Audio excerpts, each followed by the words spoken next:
Good afternoon, one and all. This is Shruti Simhadri.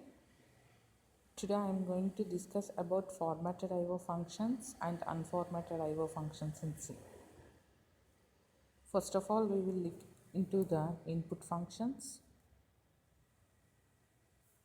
Input functions in C. Through input functions, the information can be fed to the computer.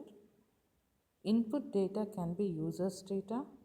Entry through the standard input device like keyboard or a file that is stored in a secondary storage device like disk, tape, etc.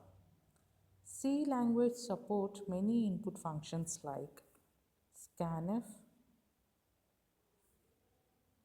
fscanf, getC, getchar, etc. Scanf function. With this function call, all types of values can be read.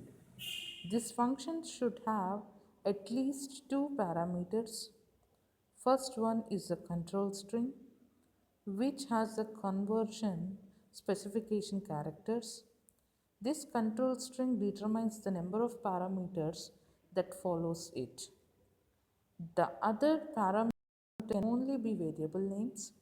At least one variable name should be present if this function is called.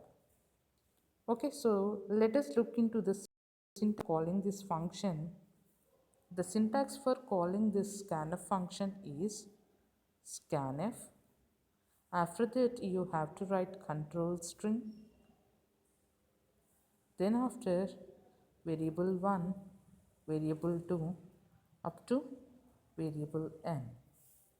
Here variable 1, variable 2 are the variable names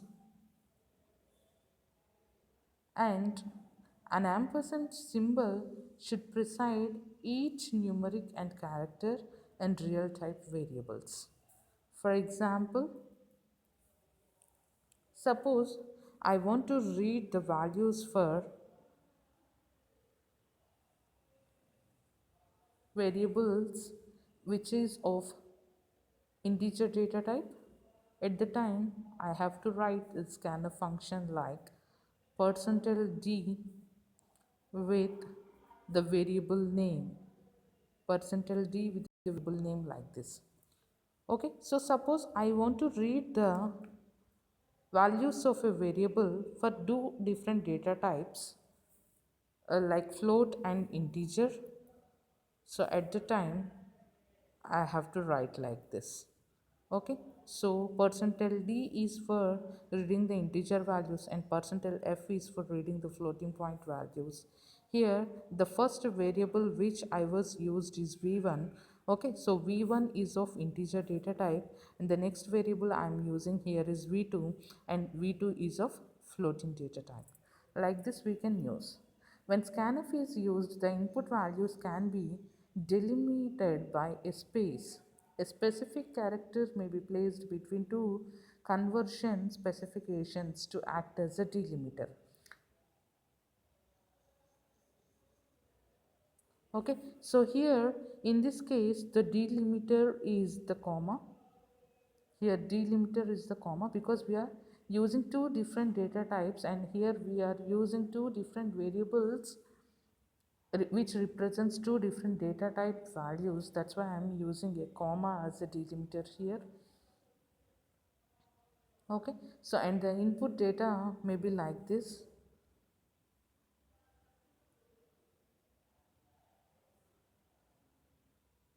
Okay, so in this way we can use the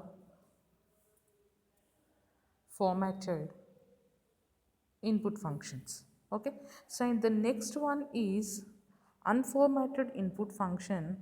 Unformatted input function, that is what getchar. Okay, so this is formatted input function. And now we will discuss about unformatted input function. Okay, so reading a single character can be done by using the function called getchar. This can also be done with the help of the scanf function. Syntax for this getChar is variable name is equal to getChar of. Variable name is equal to getChar of. Variable name is a valid CNAME that has been declared as character type. When this statement is encountered, the computer waits until a key is pressed and then assigns this character as a value to getChar function. Since getChar is used on the right hand side of an assignment statement, the character value of getChar is in turn assigned to the variable name of the left. For example, I am considering name as a variable here which is of character type. Okay, so here name is equal to getChar of. Whenever I am pressing a key, when I was pressed a key called A in a keyboard, this A value is assigned to the variable name here. Okay.